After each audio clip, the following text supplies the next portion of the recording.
Entonces, hasta el día de hoy, este es el examen, ¿no? O sea, esta es la última clase de teoría relacionada con el examen. Entonces, y los seminarios, este es el seminario del día de ayer, ¿no? Bueno, entonces, como objetivos educacionales es que conozcan la respuesta inmune básica del aparato respiratorio frente a las infecciones, conozcan el abordaje clínico, diagnóstico de imágenes y terapéuticos frente a infecciones respiratorias altas y bajas. Bueno, y que identifiquen algunas patologías de mayor importancia médica y su manejo integral. Entonces, ¿qué es lo que tenemos que ver cuando hablamos de infecciones respiratorias? Lo primero es la división anatómica que tenemos entre lo que vienen a ser vías respiratorias altas y vías respiratorias bajas. Entonces, cuando hablamos de vías respiratorias altas, vamos a tener una serie de entidades nosológicas, pero cuando hablamos de vías respiratorias bajas nos referimos principalmente a la neumonía. Entonces, vamos a comenzar con las infecciones de las vías respiratorias altas.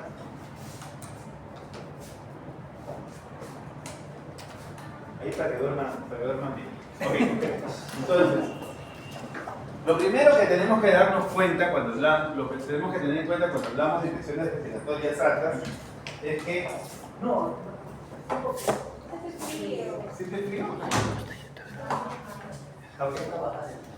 Ahí lugar se van a dormir calientito. Ok. Cuando hablamos de infecciones de vías respiratorias altas hay que entender que del total de infecciones prácticamente el 90%, ¿no? El término grosero, ¿no? El 90% de infecciones respiratorias altas son de tipo viral. Entonces, y si son infecciones de tipo viral, entonces no requieren antibióticos. No requerirán antibióticos, entonces el 90% de infecciones. Eso es lo primero que hay que tener en cuenta. Ahora, el problema no es tanto si recetan o no recetan antibióticos, porque finalmente, o sea, la mayoría de los antibióticos no va a funcionar, sino de que el problema es que son infecciones, son producidas por gérmenes, ¿no? Entonces, lo que vamos a tener son una respuesta inflamatoria, vamos a tener una respuesta inmunológica y finalmente el sistema inmune va a sobrellevar la infección. La mayoría de las veces, excepciones, COVID, pero COVID en la primera etapa, COVID en la segunda, ya en esta época el COVID viene a ser una infección como cualquier otra viral que se produce en el organismo, ¿no? Pero lo que sí hay que tener en cuenta, ¿ya? Es de que en ningún caso está indicado el uso de corticoides. Entonces, y eso siempre lo aclaro yo porque existe una muy mala práctica de recetar. Cuando viene una infección respiratoria alta y lo que receta el médico inmediatamente es analgésicos y corticoides. Entonces, ahora, esa mala práctica, ¿no?, ha costado vidas. Porque cuando uno analiza, y es algo que nadie lo dice, pero cuando uno vio cómo se llevó la epidemia en el Perú, en la zona de la selva, nos vamos a dar con la sorpresa que la selva tuvo una alta mortalidad porque la mayoría de médicos que había ahí, o profesionales de salud para allá, ¿no?, lo que hacía era recetar corticoides en una primera etapa, cuando había la etapa de replicación viral alta. Ustedes han visto que en la primera clase hablábamos de replicaciones altas en los primeros 5 o 7 días. En esa etapa, ¿no?, lo que tenemos que esperar es de que el organismo responda. Pero si yo voy a usar corticoides en esa etapa, entonces lo que voy a facilitar es la diseminación de la gente. Entonces, habitualmente, si estamos hablando de una infección banal, no va a causar probablemente mayor problema que un absceso tonsilar o otra cosa. Pero ya hemos visto la catástrofe que hubo en Iquitos o incluso en la selva por el mal uso de los corticoides. O sea que los corticoides en infecciones virales, en la primera fase, estamos hablando de los primeros días de la primera semana, están proscritos. Es mala práctica. ¿no? Es mala práctica. Ok, entonces, haciendo esa aclaración, vamos a ver, por ejemplo, las rinitis, que son las más comunes. ¿Por quién son producidas? Rinovirus, adenovirus, coronavirus. Estamos hablando acá de coronavirus humano, ¿no? Porque el coronavirus que teníamos, que causó la pandemia, era un coronavirus que venía de una fuente animal, todavía. Ahora ya es casi humano. Para influenza, virus respiratorio sincitial, que actualmente es un problema en estos días, ¿no? Y que es el cuco de los pediatras. Algunos Coxsackie virus. Y miren, bacterias y hongos raros. La faringitis y las tonsilitis, ¿no? Las amígdalas inflamadas. Adenovirus para influenza y a veces influenza, rinovirus, Coxsackie, herpes simple, Epstein-Barr. Como bacterias y hongos tenemos al estreptococo del grupo A, al Corynebacterium diphtheria y la Neisseria gonorrhea. ¿Qué pasa con el estreptococo del grupo A? El estreptococo del grupo A es un estreptococo sensible a las penicilinas, ¿no? Entonces, usualmente no genera resistencia al estreptococo del grupo A. Por lo tanto, no tiene sentido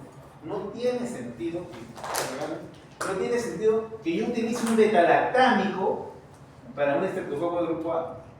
¿Ya? Entonces, no tiene sentido. Entonces, pero sí se ve que lo recetan y lo recetan la mayoría de veces. Bueno, cuando yo veo que hay una receta así, me fijo primero a ver, ¿es o no es infectólogo? Lo primero que veo es, si es infectólogo, estamos mal, ¿no? Porque ya que un infectólogo recete a una cefalosporina de segunda o tercera, cuando tiene un estreptococo del grupo A, quiere decir que no sabe ni los fundamentos de lo que viene a ser el manejo antibiótico. Entonces, ya. Pero dice un médico, cuando miro a un médico, digo, ¿cuál es la colegiatura, no? Y miro la colegiatura, dice, es un chibolo, ya, se le perdona. Pero el médico, o sea, pero si no es así, después yo digo, ¿estudió como le enseñé o no le enseñé? La otra pregunta no. Obviamente, si lo conoces, no lo conozco. Lo primero que hago, ¿todo lo conoces? No, ni en pelea de perro lo he visto, ¿no? O sea, lo niego.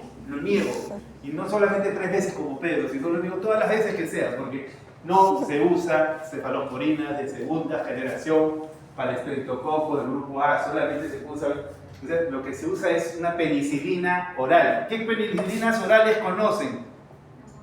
Amoxicilina. Amoxicilina puede ser. ¿Qué otra penicilina oral conocen? La ampicilina, amoxicilina. La penicilina B, ¿cómo es? V, ¿no? Es V, ¿no?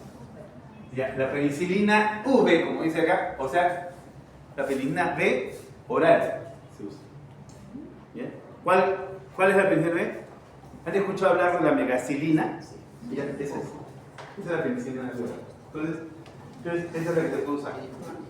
Si es Corynebacterium diphtheria, lo van a ver, porque le miran la garganta, miren, y se encuentran placas, membranas, ¿no? Le miran la garganta, encuentran membranas, ¿no? Entonces, eso es una difteria hasta que se demuestre lo contrario. Y lo que tienen que hacer es aislar a la persona, ¿no? Inmediatamente, ¿no? Y buscar la antitoxina diftérica, ¿no? Porque si no se les muere. Y lo otro es, asumo que ya ustedes se han vacunado, ¿no? Asumo que ya se han vacunado. ¿Qué vacunas han puesto? ¿Ah? No, pues, es difteria. ¿Qué vacuna te has puesto? Uy, lo puedo jalar, ¿eh? ¿Ah? La DPT en el niño, pero en el adulto, ¿cuál es? Asumo que acá están los 34 que fueron al seminario, no los 15 o 16 que faltaron, ¿no? Ok, supongo yo eso. Pero ya vean la grabación, ¿no? Entonces, si es difteria, entonces tengo que integrar el conocimiento. Entonces, ¿qué vacuna tendría que poner al personal de salud que está alrededor de una persona con difteria? Porque esa pregunta puede venir en un examen, ¿no? ¿Sí o no, Daniel? ¿Puedes hacer el examen? Claro que sí, ya, pedido Daniel entrar. Ok.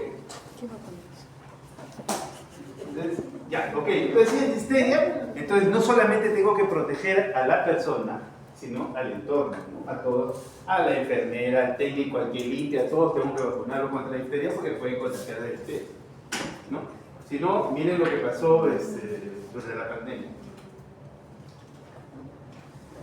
Ahora, si encuentro pus y le pregunto si ha tenido sexo oral y la persona dice sí he tenido sexo oral, entonces tengo derecho a pensar en gonorrea.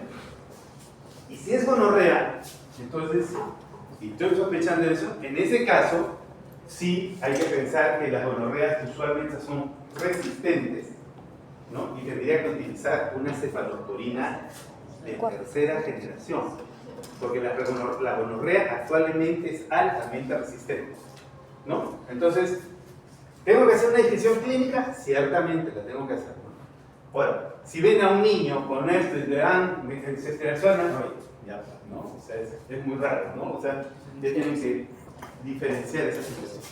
Ahora, ¿la histeria es sensible a la penicilina, sí o no? Sí, sí. Es sensible a la penicilina. ¿Ok?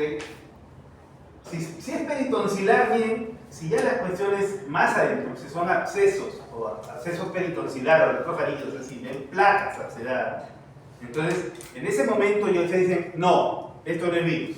Si son abscesos voy a pensar en bacterias. Y si son bacterias, miren quién está ahí, el Streptococcus grupo A, ¿no? Anaerobios orales, como puede ser Fusobacterium, Staph aureus, Haemophilus influenza. Si es que el niño no está vacunado, tengo que pensar en Haemophilus influenza del tipo B. Otro síndrome es epiglotitis, que es raro, producido por virus, es más, está causado por Haemophilus. Streptococcus pneumoniae, miren, Streptococcus pneumoniae está ya entrando a tallar a este nivel. Las laringitis, usualmente las laringitis y el croup, que es una enfermedad que es muy común en infancia, son más producidas por virus, las laringitis. Las traqueitis, más o menos pueden ser por virus o también pueden ser por bacterias. Ahí podríamos dar una cobertura con principalmente para virus.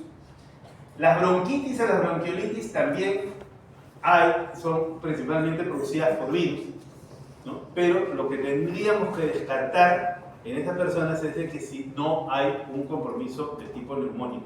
Y ahí, si estamos pensando en un compromiso de tipo neumónico, ¿en quién vamos a pensar? En el estreptococo beta hemolítico. ¿Ya? Recuerden que mientras más abajo vayan, es estreptococo beta hemolítico, o sea, neumococo, ¿no? Entonces, ¿qué tienen que preguntarle a la persona? ¿Sí? Si se va a vacunar. Pregunten siempre. Ahora, la vacuna contra el neumococo no evita la neumonía, evita las formas graves o diseminadas de infección, de enfermedad neumocócica. No evita la neumonía.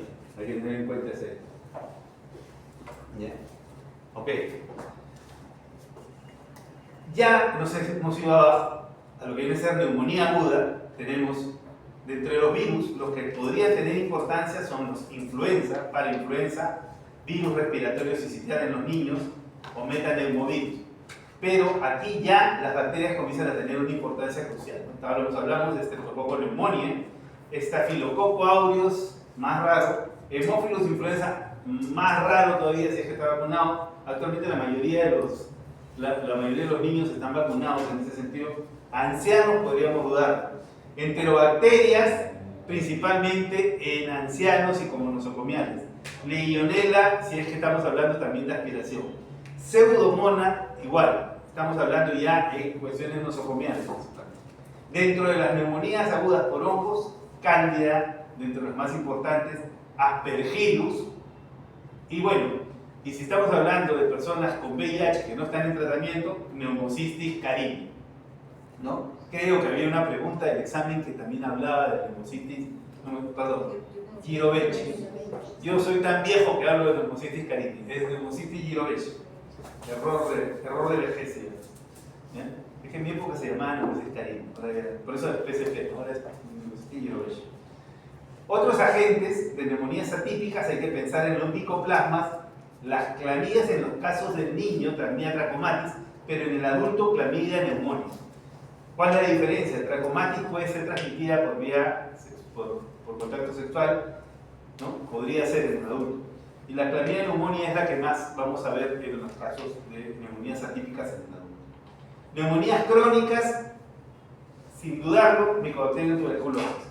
Y en cuanto a hongos, tenemos en el Perú, tenemos principalmente Paracoccidioides-micosis, Cryptococcus neumoniformes. Actualmente, con la gran migración que tenemos de Venezuela, van a aparecer los casos de histoplasma.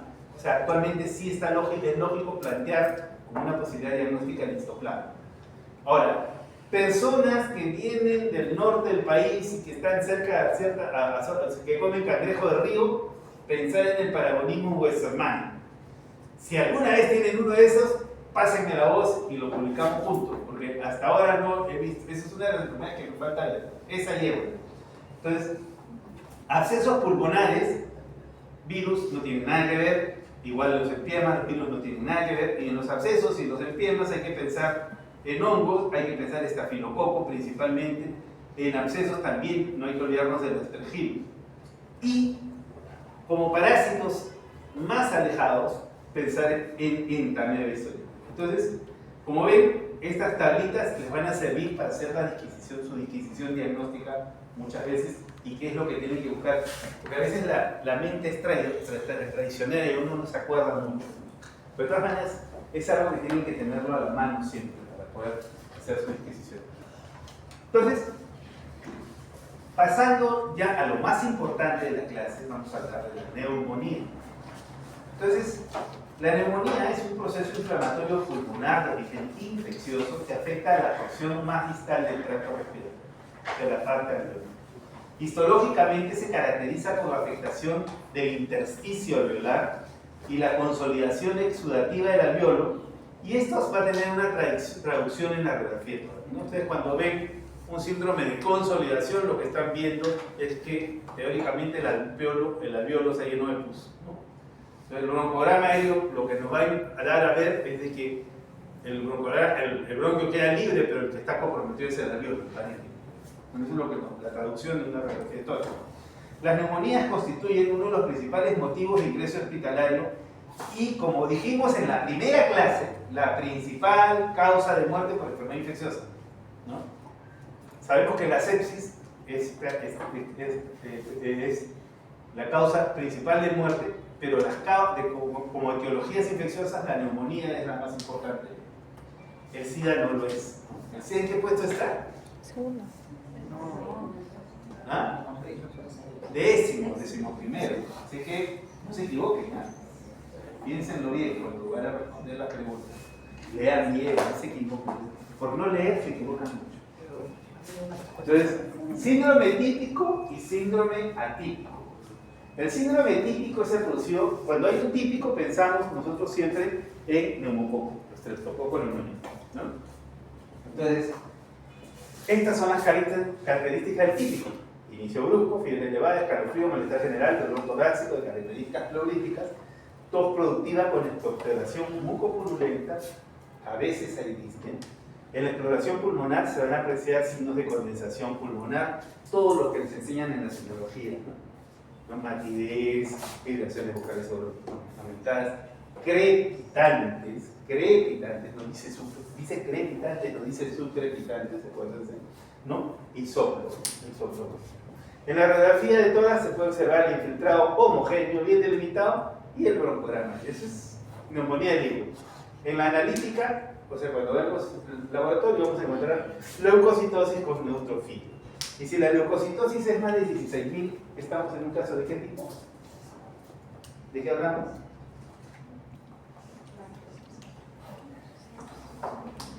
¿Qué cosa es? Si está más de 16.000, es una sepsis con foco de leucocitos. Esas cosas tienen que, como les digo, integren.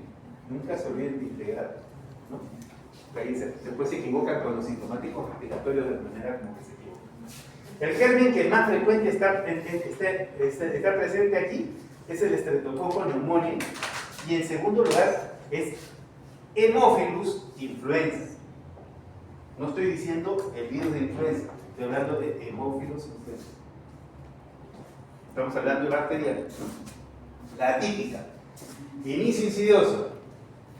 El otro fiebre helada, febrícula, sin escalofrío, tos secas, molestias torácicas inespecíficas, sin dolor pleurítico, con disnea la mayor parte de las veces. Recuerdan que este disnea menos frecuente.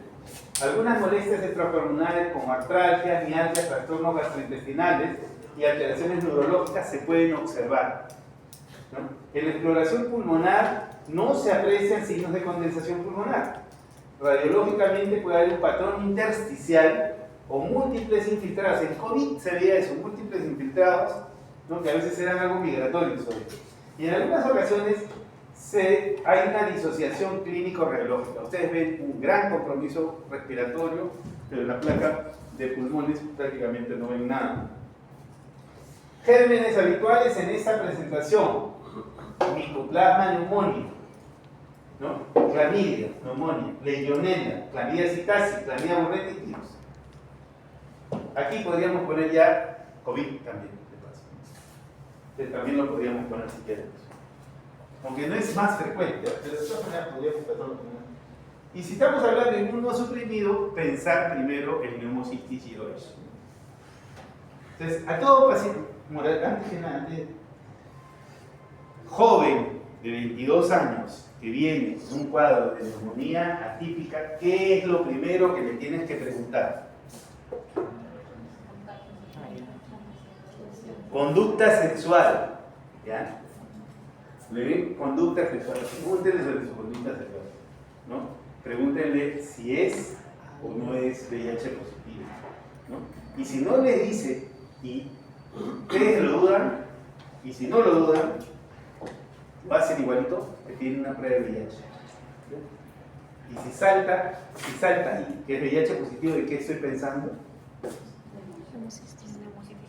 Pneumocystis jirovecii. ¿Ya? Entonces, si estoy pensando en una Pneumocystis jirovecii, entonces voy a pensar que va a tener un distrés respiratorio marcado. Entonces le voy a dar tratamiento con, ¿qué cosa?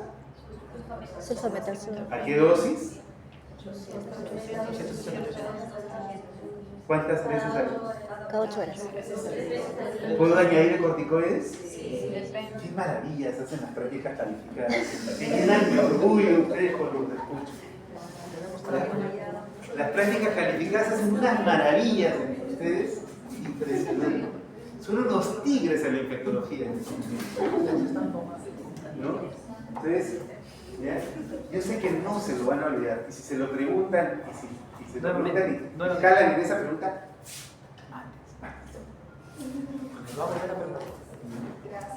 okay. Factores de riesgo patogénicos. El desarrollo de neumonía depende fundamentalmente de la interacción entre las enfermedades de base, el estado inmunitario, nutricional y el medio en que se encuentra. El mecanismo fundamental de producción de las neumonías es la microaspiración orofaríngea. El agente causal más frecuente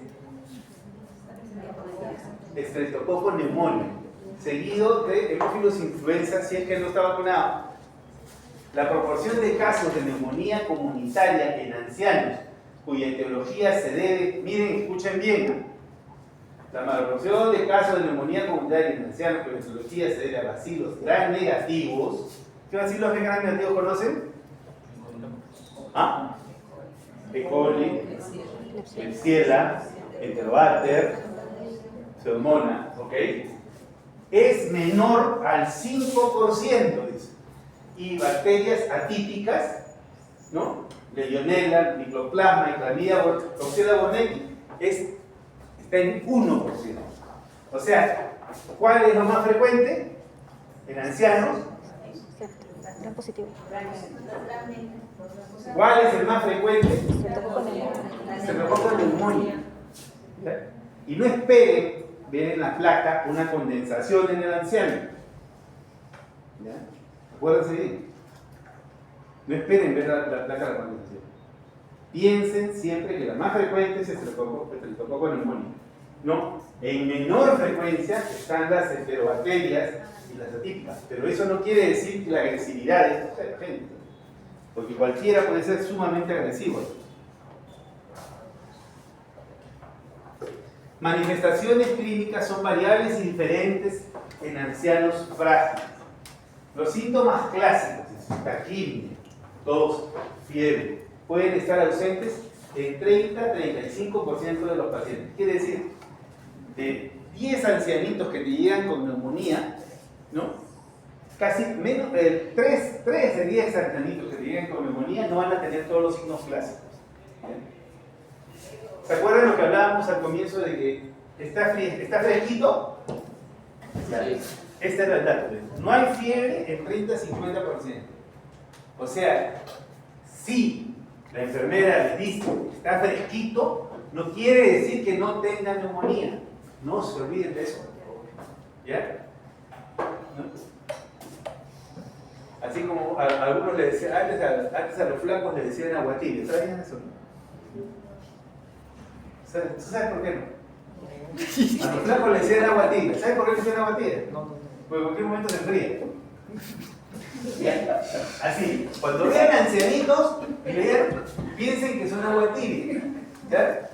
Piensen que son agua tibia. ¿No? Que en cualquier momento se puede enfriar el ancianito. Y si se enfría es porque el paciente no tiene capacidad metabólica, está en una fase catabólica. No hay disnea en casi la mitad de los ancianos. O sea, no esperen que el anciano venga disneico. ¿No? El 20% se presenta sin fiebre, no dolor prolítico ni tos. ¿Ya? O sea, lleva más tiempo en clínica antes del diagnóstico y debe mantenerse una alta sospecha clínica. O sea, en otras palabras, al ancianito, no sé, a este grupo, a mi otro grupo, lo que tienen que hacer con un anciano cuando que le llegue la emergencia es matarlo. ¿Ya? Matarlo al ancianito. ¿Ok? Viene el ancianito y dice, ¿de qué se me va a morir? Lo primero, se me va a morir de una sepsis. ¿Tiene sepsis? No tiene sepsis. Si no se me muere de sepsis, se me va a morir de neumonía. ¿Tiene neumonía? Entonces evalúan al ancianito, ¿no? Y si tiene pocos signos o tienen una sospecha, ¿no? Y si no se les muere de neumonía, se les puede morir de otras cosas. ¿Ya? Que ya se preocupen que ya el cardiólogo, el nefrólogo, eso es cosa no es mi asunto. Pero ustedes, lo primero que tienen que pensar al anciano, cuando llega un anciano en emergencia es, se puede morir de sepsis, se puede morir de neumonía, se puede morir de meningitis, ¿no? Por lo tanto, tengo que cubrir esas 3 condiciones. ¿Ya? ¿Me entienden? Si se olvidan de eso, van a ver el cielo amarillo. Diagnóstico. Una buena evaluación clínica y de comorbilidad. No hay que ser invasivo. ¿Ya? Al menos 2 hemocultivos y detección de antígenos de estreptococo. ¿En dónde se pide antígeno de estreptococo, neumonía? ¿De qué enfermedad? ¿Qué? ¿Ah? En meningitis, en neumonía, en sepsis no pedirían. Si no conocen el foco, sí lo pedirían. Entonces hay que pensar eso, ¿no? Antígenos de estreptococo neumonía. Legionela neumófica en la orina, lo dice la literatura, yo no lo conozco. Derrame pleural. Y si yo ya sé, si hay un derrame pleural que es factible de poder aspirarlo, tengo que hacer buscar BK, grano y cultivos. Y ahora podría usar métodos moleculares. Podría utilizar métodos moleculares. ¿No? Podría usar PCR, podría tener respuestas importantes. El cultivo de esputo tiene bajo rendimiento, porque frecuentemente hay colonización por ofanito. Entonces, sí, con el grupo anterior fue ese tema. Con el otro grupo que he visto este caso. Entonces, si la persona emite esputo, entonces lo que tienen que hacer ustedes, ¿no? Es el esputo pedirle al laboratorista que le haga un grano de momento. Entonces, Y cuando le hace GAN, el laboratorista le tiene que informar celularidad, ¿no? Celularidad, y tiene que informarle qué gérmenes de, ¿no? Entonces, si el laboratorista le dice, tiene más de 40 leucocitos por campo, ¿no? Y tiene menos de 10 células epiteliales por campo, ¿es una buena o es una mala muestra? Es una buena muestra. Entonces, y el laboratorista en ese momento dice, tiene más de 40 leucocitos y tiene menos de 10, ¿no? Y en la tinción de... ¿Y qué has visto en el GRAM? En el GRAM veo cocos ordenados en racimos. ¿Qué cosa es? Estafilococos. Perfecto. Y si veo cocos ordenados en cadena, ¿qué es? Ya. Cocos gram positivos. ¿Ya? Si veo cocos gram negativos o bacilos gram negativos, ¿qué cosa es?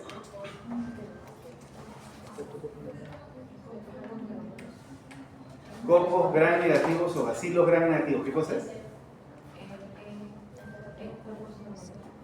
Estoy hablando ya de enterobacterias. Son gram negativos. Cocos o bacilos gram negativos. E. coli. ¿Existe alguna duda? Pregunten. Tienen toda la oportunidad de preguntar. No se asusten. Tienen toda la posibilidad. Aquí pueden preguntar todo lo que sea. En la teoría sí les respondo las preguntas. No los voy a mandar a leer. Bueno, entonces si no te preguntan ahora, les voy a yo preguntar en el examen sobre eso. Avancemos. Procedimientos invasivos. Cuando ustedes tengan una anciana o neumonía en el hospital, ¿no? Entonces lo miran y piensen que es su papá, ¿no? Piensen que es su papá. No piensen que es su enamorado, porque si ese tipo lo van a hacer todos los procedimientos del mundo. O piensen que es su papá o piensen que es su abuelito. Entonces, cuando lo tienen ahí de frente a él, entonces, y viene el interno y le dice, ¿sabe qué? Le voy a hacer una punción transbraquial y le digo, tú le haces eso, yo el economismo te lo hago por la columna, por no decir otra cosa. ¿Bien? Entonces, cuando piensen en hacer funciones transthorácicas, broncoscopía con bronco cuidado, catéter telescopado o biopsia transbronquial, piensen si realmente esto les va a servir para poder hacer un diagnóstico que le va a ser útil a la persona o no. ¿Ya? ¿Pero alguna vez han visto cómo se hace esa cosa? Bueno, antes yo lo hacía, cotelita, ¿no? Me decía, sácale, te agarraba cada acá y le metías la aguja y aspirabas. Entonces tú veías al anciano así. Entonces, ya no se hace eso. ¿Ya? Actualmente, para hacer un procedimiento de esa magnitud, debo de tener una gran certeza de que el procedimiento me va a ser útil y que voy a evaluar que riesgo-beneficio el paciente va a ser beneficiado, ¿no? Porque si no, estoy maltratando a una persona innecesariamente. Es como los AGA, ¿ya? Entonces, si vas a hacer un AGA, y eso también se lo digo a todo el mundo, si vas a hacer un AGA, entonces lo vas a leer ahorita, ¿no? Y lo vas a interpretar ahorita, ¿no? Porque si tú haces un AGA, se lo da y se lo dejas para que lo lea otro a las 2 horas, a las 3 horas, entonces no tiene sentido. El AGA es una prueba inmediata, ¿no? La haces, te vas a torturar a la pura arteria, pero la vas a hacer, inmediatamente lo terminas, lo haces y te vas al laboratorio a hacer la lectura del AGA y vienes y haces una interpretación. Si no, estás torturando a una persona innecesariamente. Entonces, siempre para hacer este tipo de procedimientos, entonces hay que evaluar riesgo-beneficio.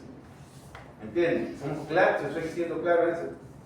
Porque a veces nos pasamos de ser muy técnicos y realmente terminamos torturando a las personas.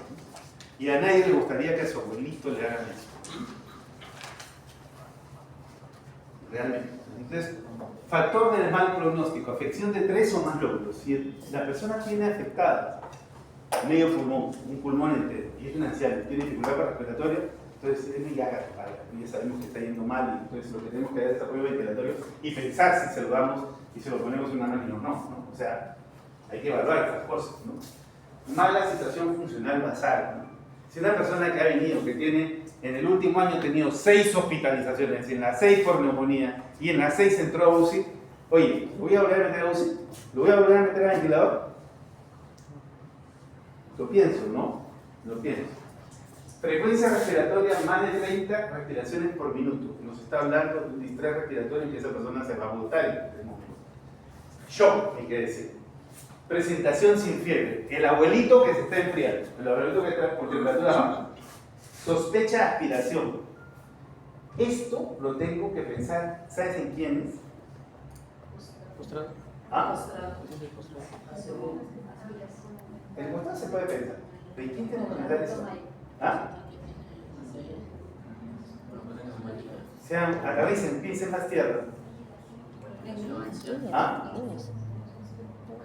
El borracho de fin de semana.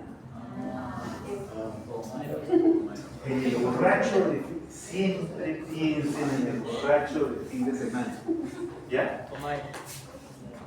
¿Sabes por qué? Porque cualquiera de nosotros puede ser un borracho de fin de semana. ¿Ya? El borracho de fin de semana. ¿Miren? O sea, ¿ustedes han visto en la calle? ¿Cómo están? ¿O alguna vez han estado en la calle? Entonces, el borracho de fin de semana está tirado en el piso.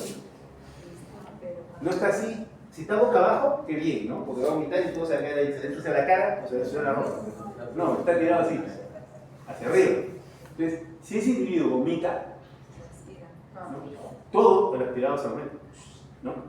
Entonces, no es raro la historia de el papá que se pegó sus tragos y que amaneció muerto en el sillón. No es rara, esa historia no es rara. Van a ver ustedes que entre los amigos siempre dicen, oye, amaneció muerto. O sea, estaba sanito, estaba festejando con todo el mundo. Amaneció muerto. ¿No? ¿Qué cosa lo que dijeron? Amaneció muerto por una neumonía. Ese se atiró. Entonces, protejan a sus borrachos. Un poquito. No, parece broma, pero sí es importante, ¿no? Porque esas son cositas que hay que tener en cuenta. Y así como ese, ¿ya? ¿Qué otro se va a comportar como un borracho de fin de semana? Vamos a tenerlo así. El ancianito al cual le das el diazepam para que duerma. ¿Ya? Le metes, o sea, ese viejo ahorita toda la noche, mete el diazepam. Pum, le metes ya, está tranquilito, sedadito. Está tan sedadito que ya no despierta. Entonces, ¿qué ha sucedido? Le inhibió el centro respiratorio y el facilitador es así, ¿no? Entonces, mucho cuidado con ese tipo, o sea, con los medicamentos depresores del sistema nervioso se trata de tener cuidado. ¿Y quién otro? El niño, los bebés, mucho cuidado, ¿no? Por eso es que bota el chachito, ¿no? Porque es que la mamá se cree que, aparte que se lo ponen en el pecho al papá o a la abuela, se lo agarran del horno.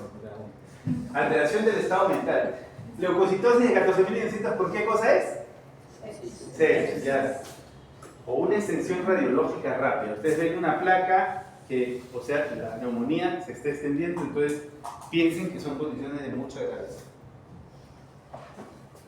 Otros factores, inmunosupresión, insuficiencia renal aguda, no hay que decirlo. La puntuación del Apache 2 mayor de 22, procedencia de una de acilos, que la proteína C reactiva esté mayor de 100, hipoalbuminemia que habla de desnutrición, disfagia, enfermedad aguda extrapulmonar, descompensación. Por ejemplo, tuvimos el otro día un caso de una bronquiectasia, un paciente con bronquiectasia, ¿no? Que comenzó a sangrar, era el sexto episodio de la bronquiectasia, no sé cuánto, ¿no? La persona comenzó a sangrar y comprometió todo el pulmón. Entonces, en esa persona, obviamente, uno dice, oye, este está con un pronóstico malo, porque lo puede taponar, ¿no? Entonces ahí tenemos que pensar bien.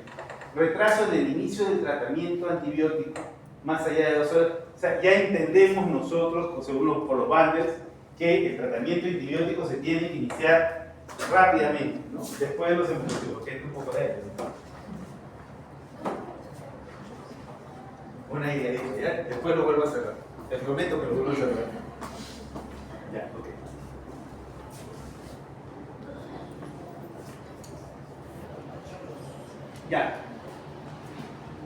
quiero que se aprendan Apache 2.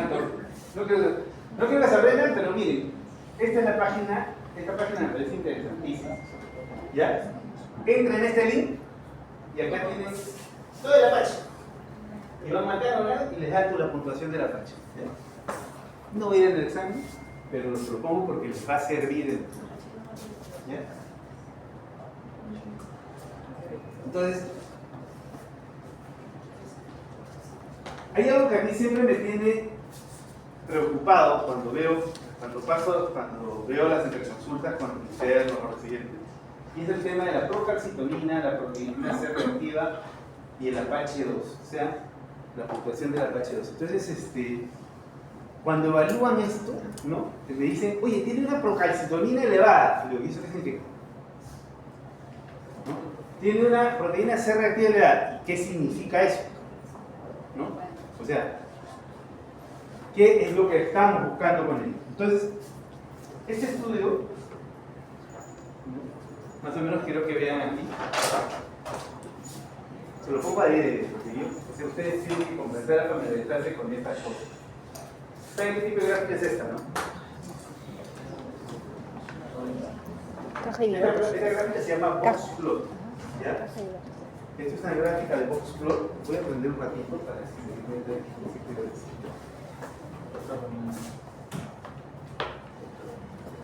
Entonces,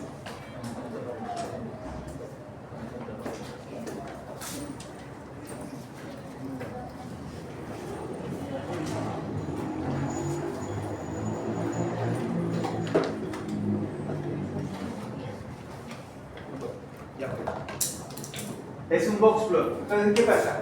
Estas cajitas, ¿ya? O de cajitas y bigotes, le dicen. Esta cajita te dice dónde está la mayoría de casos, ¿ya? Esta raya del medio es la mediana, o sea, el 50% de casos. Estos dos de acá te llaman los dos extremos del valor menor y el valor mayor, ¿no? Lo que quiero que se fijen es en las cajitas, ¿ya? Por ejemplo, esta es una cajita ploma, esta es una cajita blanca. Entonces, ¿qué sucede? Acá quieren comparar dos cosas. La muerte, que está en las cajitas plomas, versus la recuperación, ¿ya? Entonces dicen, ¿qué importancia tiene la temperatura como factor pronóstico para evaluar o si el pronóstico de muerte de la persona? Miren, al día 2, al día 3, al día 6, al 9, o sea, a la semana y a las 2 semanas. Pero miren, la temperatura, ¿no? Prácticamente, o sea, si las cajitas están pegadas, quiere decir que es lo mismo, ¿no? Miren, están pegadas todas las cajitas. O sea, ¿la temperatura tiene importancia como valor pronóstico para las neumonías? ¿Ah? ¿Pronóstico de muerte? No. Hasta las líneas medias están juntas casi todo. No tiene ninguna importancia la temperatura. Sin embargo, nos preocupamos mucho por la temperatura. Acá vemos otra grafiquita que es recuento celular, leucocitos. El recuento de leucocitos tiene importancia como factor pronóstico para muerte. Miren, en los primeros días, en los segundos días también se pega. El del día 6 o 7 podría tener alguna importancia. El día 9 a 11 sí tiene importancia. Y el día 12 y 14. Quiere decir que si los leucocitos después del día 7 se mantienen elevados, entonces el pronóstico de muerte podría incrementarse, ¿cierto? O sea, hacia 2 semanas, sí podría tener alguna importancia.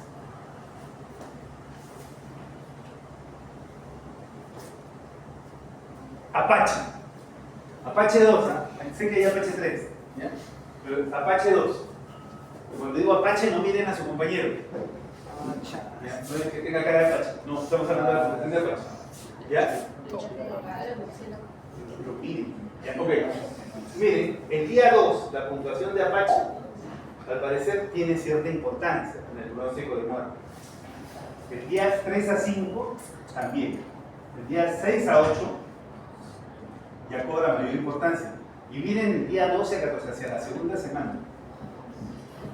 Entonces, ¿la puntuación de Apache tiene importancia para evaluar pronóstico de muerte en el paciente? Sí. Entonces, ¿qué deberían de hacer ustedes cuando evalúen un paciente? ¿Qué tienen que evaluar? El Apache, ¿no? Entonces, evalúen la puntuación de Apache. Si es una puntuación de Apache 2 estamos hablando, mayor de 22, entonces el pronóstico de la persona es peor, es malo, ¿no? Entonces,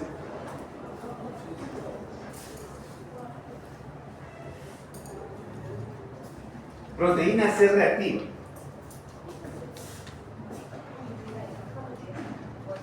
¿Sirve? No tiene utilidad. Lo único que la proteína C reactiva, lo único que te dice, oye, sí tiene neumonía. Para nada me sirve. Procalcitonina, la famosa procalcitonina, miren. No tiene importancia. Prácticamente están similares en todos los grupos, ¿no? O sea, tampoco tiene mayor importancia. O sea, para evaluar un pronóstico en neumonía, ¿no? La evaluación del puntaje del Apache 2 es mucho mejor que cualquiera de estos parámetros o pruebas, ¿no? Eso es lo que quieren decirse con eso. Criterios de hospitalización. Enfermedad de base. Si tiene una enfermedad, una comorbilidad, hay que hospitalizarlo. Hablamos del abuelito que tiene 7 ingresos, eso es una situación muy severa. Sospecha de aniquilación, alteración del estado neurológico, ¿no? Situación clínica inestable del paciente. Paciente esplenotumizado. Un ejemplo de paciente esplenotumizado. ¿Ah? Paciente con anemia hemolítica. Ya, uno más frecuente. ¿Ah? ¿Cuál? ¿Ah? ¿Qué accidente? ¿Cuál? ¿Qué trauma? Trauma abdominal, ¿no? El trauma abdominal. ¿Quiénes son? Básicamente el chofer del automóvil o el que maneja la moto. ¿Ya? O sea, ¿por qué? Porque usualmente estas personas lo que va a impactar es hígado y vaso, ¿no? Entonces, usualmente viene con un trauma abdominal cerrado o viene con un trauma abdominal. Lo que va a hacer el cirujano así, porque los cirujanos hacen eso, saco el vaso. Entonces, así, ¿no? Oye, piensa, no, yo soy cirujano, ¿no? Ingesta crónica de alcohol. ¿Ya? Ingesta crónica de alcohol. Importante. Falta de supervisión. Supervisión, ninguno lo puede. No debe ser ok, entonces, ¿ya?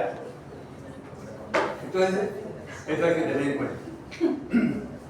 Afectación de más de un lóbulo, cavitación, derrame, rápida progresión de la enfermedad, hematocrito menor de 30 o hemoglobina que va bajando por debajo de 9, leucopenia o una leucocitosis marcada, ausencia de neutrófilos, sospechas de sepsis, afectaciones bilaterales a ambos pulmones, derrame pleural, cavitaciones o neumotórax, PO2 menor de 60 o PCO2 mayor de 50, que está hablando de hipercardia, ¿no? Sospecha de agentes multiresistentes. Si estamos hablando de una persona que ha entrado varias veces a hospitalización o que viene de un albergue, hay que pensar que pueden haber agentes multiresistentes. Entonces, este es un algoritmo que trabajamos hace unos años con los alumnos para ver a un paciente con NAC, ¿no? NAC, ¿qué cosa es? Historia clínica, sospecha, diagnóstica, explorada. Tomamos una radiografía de tórax. Si la radiografía de tórax se confirma, ¿no? Evaluamos el tratamiento con hemograma, bioquímica, análisis de gases arteriales, hemocultivos y otros cultivos. ¿Ya? Si es que tenemos anticoagulación. Ahora, si es una neumonía no muy severa, entonces no hay necesidad de hacerlo. Pero si en la radiografía de tórax nosotros vemos que no hay infiltrados o hay un diagnóstico alternativo, tenemos que reevaluar al paciente posteriormente. Historia clínica, tratamiento empírico. O sea, iniciar un tratamiento empírico y hay curación clínica, ahí lo dejamos. Le doy tratamiento empírico y a los 2 días no tengo una... Recuerden que 7 días es la cuestión crítica, ¿no? A los 2 días tengo mala respuesta, 2 días, porque me da tiempo de que mi antibiótico llegue a niveles adecuados, ¿no? Estoy utilizando un beta-lactámico, ¿qué tengo que buscar? ¿Qué cosa?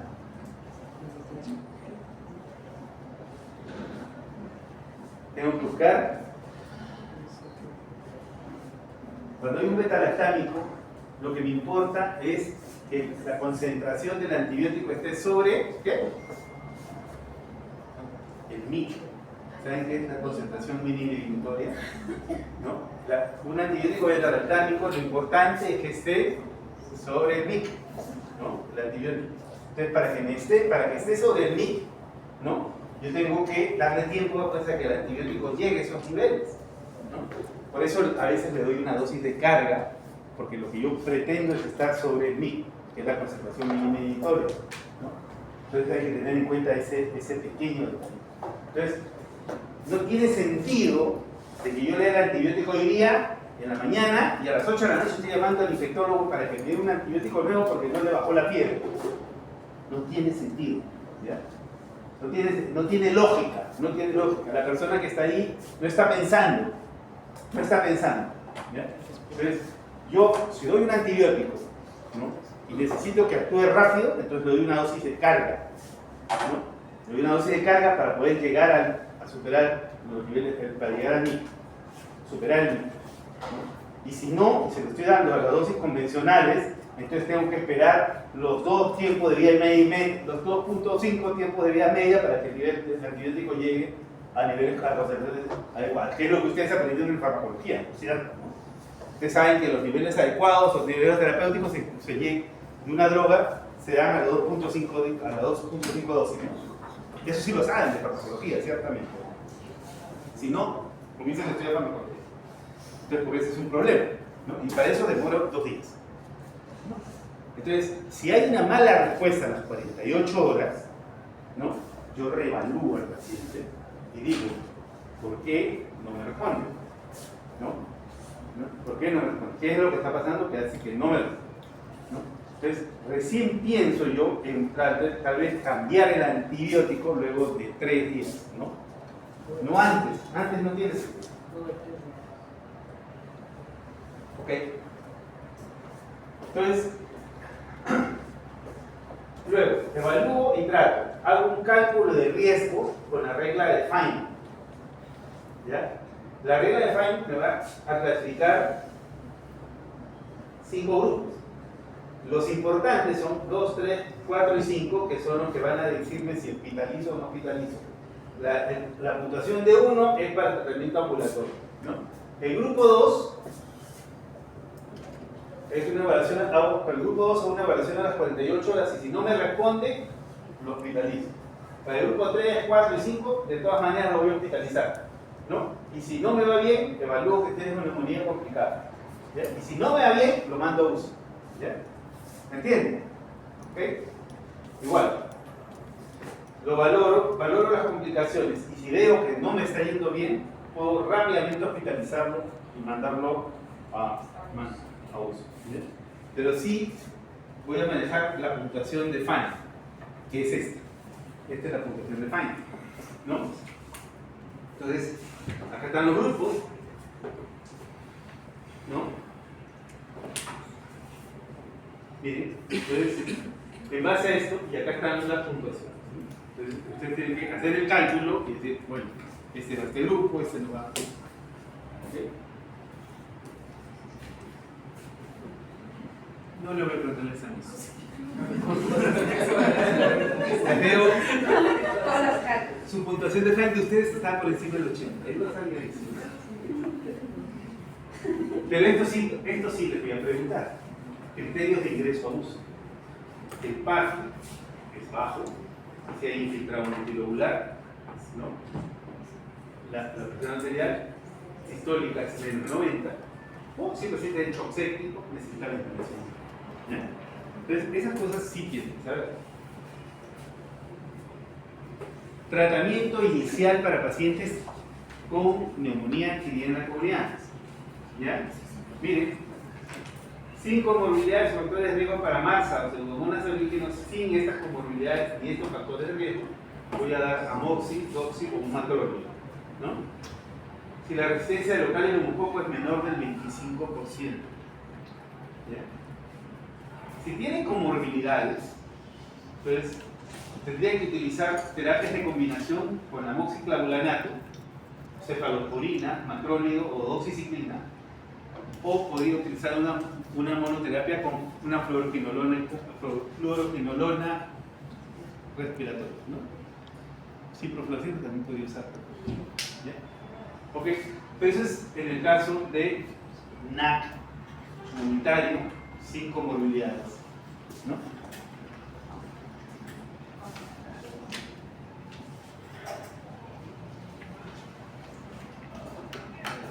Estrategia inicial del tratamiento en paciente con neumonía adquirida en la comunidad por nivel de severidad y riesgo de drogoresistencia, ¿no? Entonces, básicamente, esta estrategia va al hecho de tratar de utilizar monoterapia, tratar de reservar antibióticos de segunda o tercera línea, básicamente, ¿no? Entonces, lo que sí hay que tener en cuenta es que para los cambios de fase de cada tratamiento antibiótico hay que cultivar siempre al paciente. Hay que tener en cuenta esos detalles, ¿no? Neumonías intrahospitalarias y nosocomiales. Esta es la definición que trabajamos nosotros aquí, ¿ya? Miren, se manifiestan tras las 48 72 horas del ingreso hospitalario. O sea, ingresó el paciente 48 72 horas. Y previa exclusión de que la infección pulmonar no estuviera presente en el momento del ingreso. Por ejemplo, un accidente de tránsito. La persona tiene compromiso pulmonar, ¿no? Ingresa a la emergencia.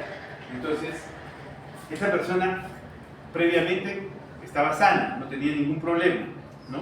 Entonces, si hace un cuadro neumónico, entonces yo sé que es una neumonía intrahospitalaria, porque es a partir de ese ingreso. Si es un ancianito que está en un albergue, ¿no? Es una neumonía intrahospitalaria desde que ingresa, ¿no? Porque está en un albergue, ¿ya? Si es un abuelito que está en su casa, está sano, completamente sano, está en su casa, ¿no? Y se pone mal y ingresa al hospital, entonces a los 3 días recién yo estoy pensando que puede adquirir una intrahospitalaria, ¿no? ¿Entienden? O sea, hay que ver el antecedente de la persona, que ha pasado los días previos. ¿Es la infección nosocomial que presenta mayor movilidad y mortalidad? Ciertamente, no es lo que más mata a las personas.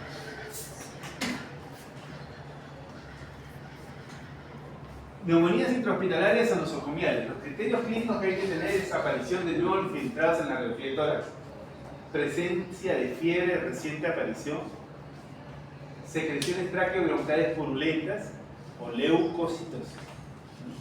El paciente está para alta, doctor, y hoy día hizo fiebre. Aguántalo, hay que mirar, mira los leucocitos, ¿no? Examina lo que no haya hecho una neumonía intrahospitalaria. Entonces, ese es el primer cuidado que hay que tener. Neumonía relacionada con el medio sanitario. Pacientes con adquisición de la enfermedad en hospitales de día. El paciente con leishmania. El paciente con leishmania que viene todos los días. Es el paciente con leishmania que viene todos los días a que le pongan su glucantina. Todos los días. Entonces, ¿es un paciente que está hospitalizado? No. ¿Pero está viniendo al hospital? Si presentara neumonía, ¿qué cosa es? Es una neumonía relacionada con el medio sanitario, ¿no? Otro lugar son los centros sociosanitarios, ¿no? A esos ancianitos que van a los clubes de ancianos, que van en esas cuestiones de adulto mayor, o que viven en residencia de adultos mayores, en ellos hay que pensar en ese tipo de cosas.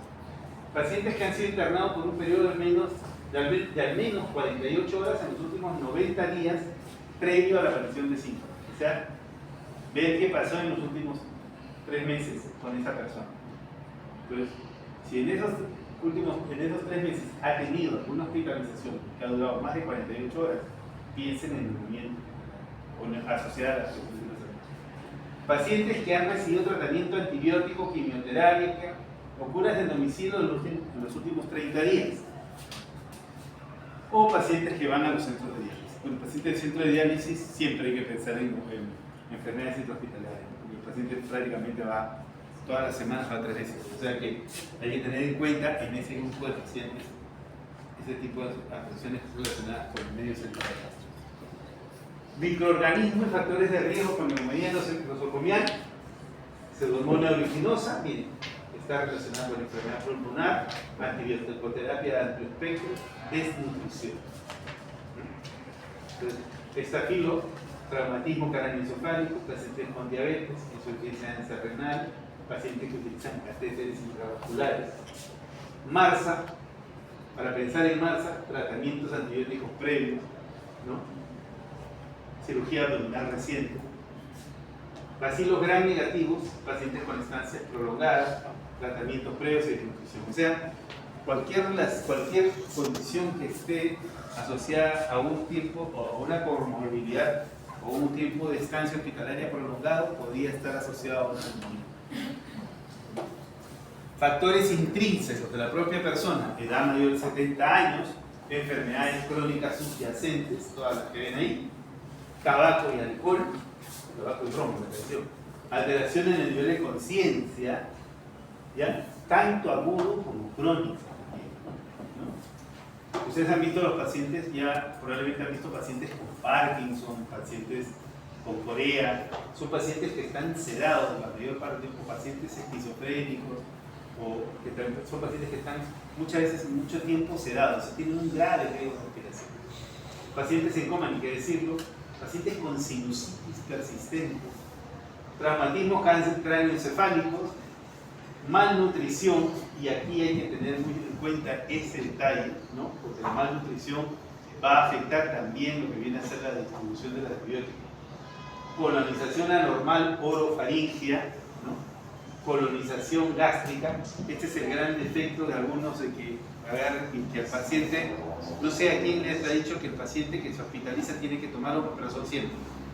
Eso es una práctica mal hecha. Que la acidez gástrica, ¿no? Funciona como parte de la inmunidad innata. Entonces, yo solamente voy a controlar la acidez gástrica si el paciente tiene epigastralgia o si tiene epigastralgia. Pues si no, no tengo por qué controlar, ¿no? Entonces hay que tener mucho cuidado, porque no es que le tenga que dar omeprazol a todo el mundo, como antes se hacía, ¿no? Porque ahí sí estoy facilitando la presencia de germen. Inmunodepresión, ni qué decirlo, para cualquier condición la inmunodepresión siempre es clínica. Factores extrínsecos: traqueostomías, aerosoles, hospitalizaciones prolongadas, antibiótico-terapia prolongada. Cuando la antibioticoterapia es muy larga, el problema no es del paciente, el problema es del cerebro del médico que lo trata. ¿Ya? O sea, ¿por qué? Porque no tiene, o sea, no es salvo algunas condiciones como por ejemplo endocarditis, osteomielitis o cosas así, no, las antibioticoterapias prolongadas no tienen sentido. ¿Bien? Entonces uno debe pensar, uno tiene que evaluar a los 3 días siempre su antibiótico y decir, oye, ¿me está yendo bien o no me está yendo bien? Si no me está yendo bien, entonces, ¿qué es lo que está pasando? ¿No? Si no tengo definido el cuadro. Entonces, hay que tener mucho cuidado, ¿no? Porque no va a faltar por ahí el que le solicita al infectólogo para que, doctor, para que le dé pase, ahí lo vais a comer, cuando le dé el pase solamente a los futbolistas, ¿no?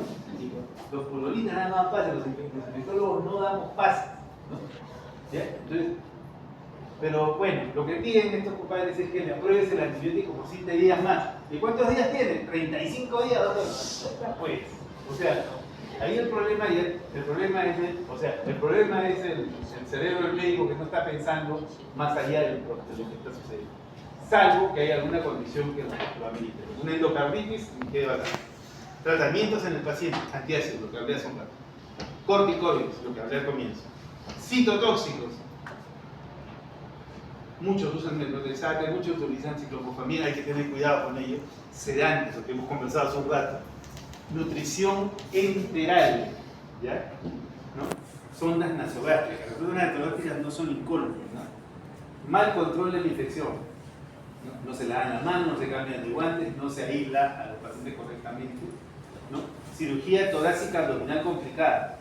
La posición de decúbito supino. Transfusión de sangre, más de 4 unidades de hemoderivados. Recuerden que los hemoderivados pueden tener contaminantes. Empírico de neumonía nosocomial.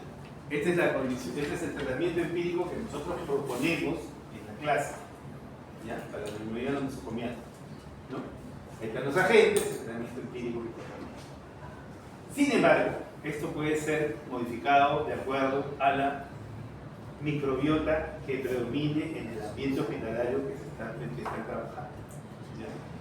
No es lo mismo, por ejemplo, tratar a un paciente en un pabellón de medicina que tratar a un paciente en un pabellón de cirugía en el mismo hospital mientras un paciente de UCI. O sea, y ahí hay que ver qué es lo que están manejando, qué es lo que está manejando en el servicio y de acuerdo a eso trabajar.